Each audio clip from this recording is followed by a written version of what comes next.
filling station no do. Yempesa de si circle no, ebi ebesan besi hebiem. Inti esra aban so meye yemwa na omo munya edwuma na omo ye. Okay.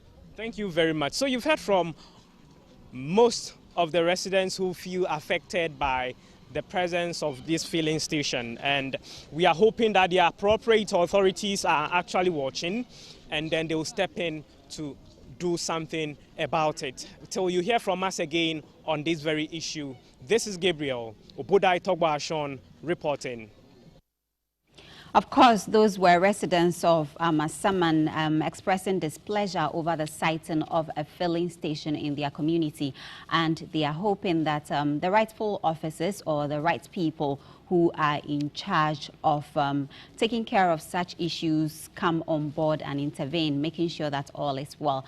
This is still Good Morning Ghana. Now, on our feature segment this morning, we are talking about drug abuse. Yesterday being the 26th of June, we all know that every 26th of June is International Day Against Drug Abuse and Illicit Trafficking. And so Ghana joined the world in marking the day, and of course we couldn't have just watch the day pass by without talking about it, and then of course also creating the awareness for the public to know the essence of the day. So today we actually made it a point to bring an expert in our studio to help us discuss International Day Against Drug Abuse and Illicit Trafficking. Yeah, we need to know all there is about it. And so I have with me Mohammed Adamu, who is the CEO of Wabharm, and Wabharm is West Africa Behavioral Health Addiction and Recovery Management Foundation, and he is in the studio to help us know how Ghana actually joined the world in marking this day. What is the relevance of the day? Good morning to you, Mr. Adamu. Good morning. Welcome to Good Morning Ghana. Thank you very much for having me on your program. Thank you so much for coming. Now, this is your field. This is your sector. Yesterday, 26th of every June is International Day Against Drug Abuse and Illicit Trafficking. I was asking myself, usually like any other day that we mark in the country, we talk about it and then it passes us by. I'm asking myself, what is it that we are doing differently as we join the world to mark this day? What is it? What is the relevance of the day? And then we narrow down to governments, you and I, because we're always talking governments. You and I, we are all governments. And so we'll talk about the relevance of the day. Now tell us about this day. Well, since the whole world is a small community now, it's a global village, and Ghana being a signatory to the International Convention on Narcotic Drugs, rightfully so, the day was celebrated before 26 because of the public holiday. Different organizations celebrated this day either through a walk or through a speech, like the West Africa Drug Policy Network had a walk on Saturday from the National Theatre to the Parliament, where a lot of awareness was raised among individuals. And I understand NACOP did have a program as well sometime yesterday. So we are celebrating it, and it's important that we're involved in the celebration because it's a worldwide thing. And Ghana, like Kofi Annan rightfully said, that drugs cause a lot of harm, but bad policies even cause greater harm to the people. And the West Africa Drug Commission actually identified that Ghana has moved from being a transit country to now a consumer country, because we are having increased number of individuals, we are having increased number of drugs staying put, drugs that are on transit either from Asia to North America are getting stuck here in West Africa, in Ghana particularly, and then drugs coming from South America to Asia are getting stuck here as well. Then we now have an added problem of what we call NPS, that's novel psychoactive substances, substances like methamphetamine, which our neighbor in Nigeria have closed down about 5 to 6 illegal laboratories where they are creating these psychoactive substances. And we don't know if it's in Ghana, but the proximity that 6 labs could be closed down in Nigeria, that is just a stone throw away, gives our security forces concerns. so that something like that is not happening here. However, for me, I think moving on from the celebration, because it's not just celebrating it as an international day. Yeah. It is how we localize it to our own particular situation. What is going on for us? Out of this celebration comes the World Drug Report. And over the past 3 years, this report has indicated that Ghana is actually maintaining a very high position, about third, you know, in drug use, particularly. That's a very worrying situation, isn't it?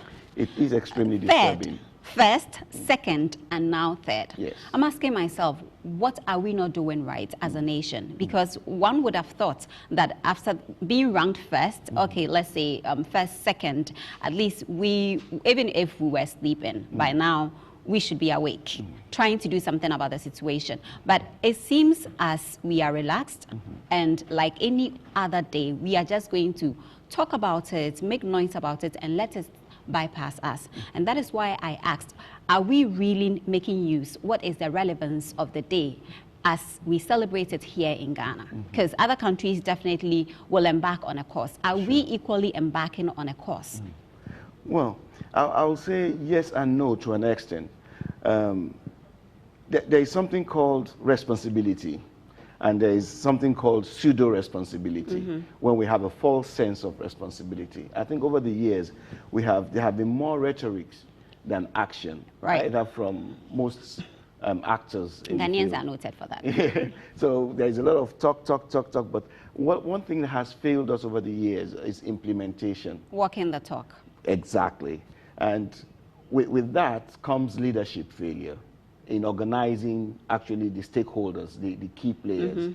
The leadership has not been inclusive of everyone on the ground. As in coming together, as a team, yes, to tackle the situation. To tackle the situation, like have an open forum, have an open mind, you know, don't nit and pick only people who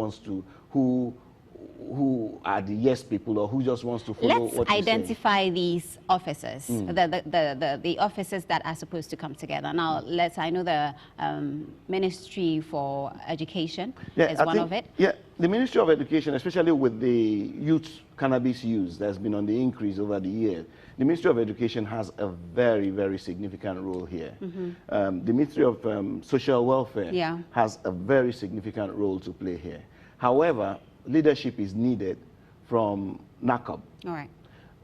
And specifically because NACOB have two remits. That is the supply reduction and the demand reduction. All right. Now, in this aspect of increased drug use among our youth, especially cannabis use to be specific, NACOB has a very serious role to play in this. Right. The quality of the education that is going out, drug awareness education that is going out to schools, how evidence-based is it? Do we have a strategy? Unfortunately, we do not have a strategy. And are the structures even working? The structures are there, but as long as we are not challenging what we are doing, we are not getting people to challenge us and to ask us questions, and we just listen to people that we think whatever we say, they will follow, is always going to be a problem. So one of the key problems is not being innovative, not thinking out of the box. All right. Over the years, schools have not been engaged. There haven't been like stakeholder partnership, what I personally call coalition of the willing. Yeah. You know, where this ministry knows that this impacts on my ministry. I'm crying out to NACOB, and NACOB going out there and saying, listen, I'm throwing this open to the people. All right. These are CSOs, these are government departments that needs to be involved. Carry everyone along, you know, get different opinions. A good example that worries me that over the past 3 years, we've been having the same problem. Is what I see right now is people who have been in recovery. Not taking anything away from them. They are very important individuals when it comes to providing treatment and reducing number of people going into drug use. However, they are not solutions. They are part of the solution. So these individuals go to secondary schools, go to institutions and offer them awareness. But you see, no leadership to vet. What kind of evidence-based? Is it evidence-based? You see, that is the most important thing. Going to school to talk to young people is okay. It's a good thing. But what is the material? Who is vetting that material? How is it evidence-based? And how is that material structured? there's been a research all over the world that actually going to school to talk to young people is not effective. Right. It only has very little impact on the short run.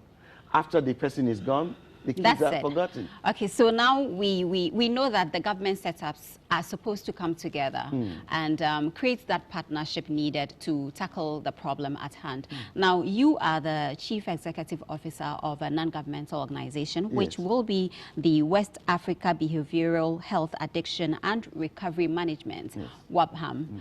What are you doing?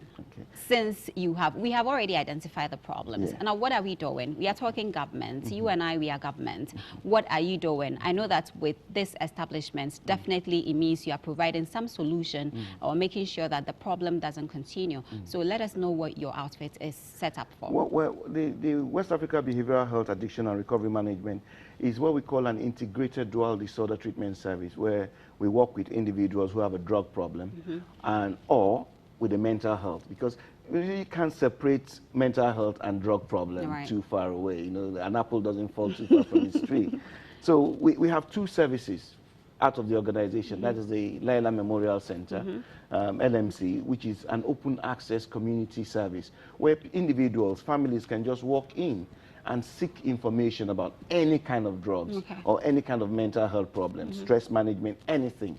We will provide them with a free screening and advice. We have leaflets, we have information for parents, for significant orders, for teachers. If you have any concerns at all, we are in Nima of the Al-Walid bin Talal Road in Nima, just behind the president's house, you know, the Nima roundabout by St. Kizito's. That's where the center is at. It's non-discriminatory. We welcome everyone. You don't have to have any money to come there, but for a free advice and a free screening. And what we want to try and do is sanitize the addiction industry in Ghana, where when we think that somebody has a drug problem, the only thing you can do is grab them by force and handcuff them and throw them in a rehab. No, there are stages. Addiction did not just happen overnight. There are different stages, and it has to go through a comprehensive assessment of needs. Even with that, our rehabs, are they serving the purposes for which they were put up for? Given the condition that most of these rehabs are functioning, especially the faith-based one, given the condition, it's a very tough condition. Funding is, there's no funding from the state. They generate money from clients and clients' family.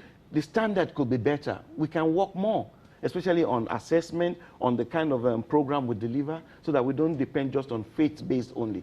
Faith is a very strong and protective factor in addiction treatment, but it's not the only solution. We need to combine faith and clinical intervention. When we're able to combine the two, then we can get more response. For example, most of our rehabs now, one of the problems they are facing is community follow-up. People go to rehab for 9 months to a year. They get back home to the same old habit. Nothing changes. Nothing changes because you're putting them back in the same environment, no skills development. You're not preparing them to go back into the workforce. How do they fit in how society? Do they fit in? So they go back home, sit down, get bored, and start all over again. And this kind of make families and people who pay for treatment think treatment doesn't work. So we need to get it right. Hence why we have the Laila Memorial Center. We provide free training for rehabilitation centers and people who are working with addicts. And then we provide food, breakfast for people with a drug problem in Nima area. Every morning we give them cocoa, kose, and bread. Feed them. And why we're doing that is not to encourage. Some people think, oh, it's to encourage drug use. No, it's more of harm reduction. We want to engage with them because drug use is not the primary problem. Everyone has a reason why they took that spliff, why they took that cocaine. It's unfortunate that the reason is often not good enough. It doesn't justify the end. So we want to sanitize through proper screening, assessment, and community-based intervention, the industry. Then we have a residential treatment facility called the Redemption House, which is a 9-month program and is in 3 phases. The first phase is basically stabilization, detoxification and stabilization, where we get people to actually understand what addiction is. Okay. Because once you know what is going on for you, then you're at a better position to address it's true. it. So, okay, so Mr. Adamu, unfortunately, we don't have all the time to discuss this issue. We know it's very, very important. What will be your final word? My final word is the leadership.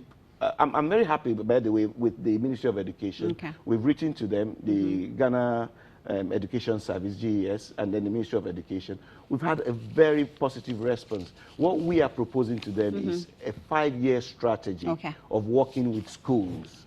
Have a program, have a named worker, and have a protocol in place where we can not just go in, talk to students and go out. No, we have a protocol in place where we'll target parents, we'll target teachers, and we target the students as well. So they've given us a very good response, and we are saying kudos to them, but we are calling on NACOB to be more open. There are other organizations out there, not to select a few, but be open to other organizations. We are willing to work with NACOB. We have so much to offer them, and we hope that they will come on board and then receive us with an open arm. All right.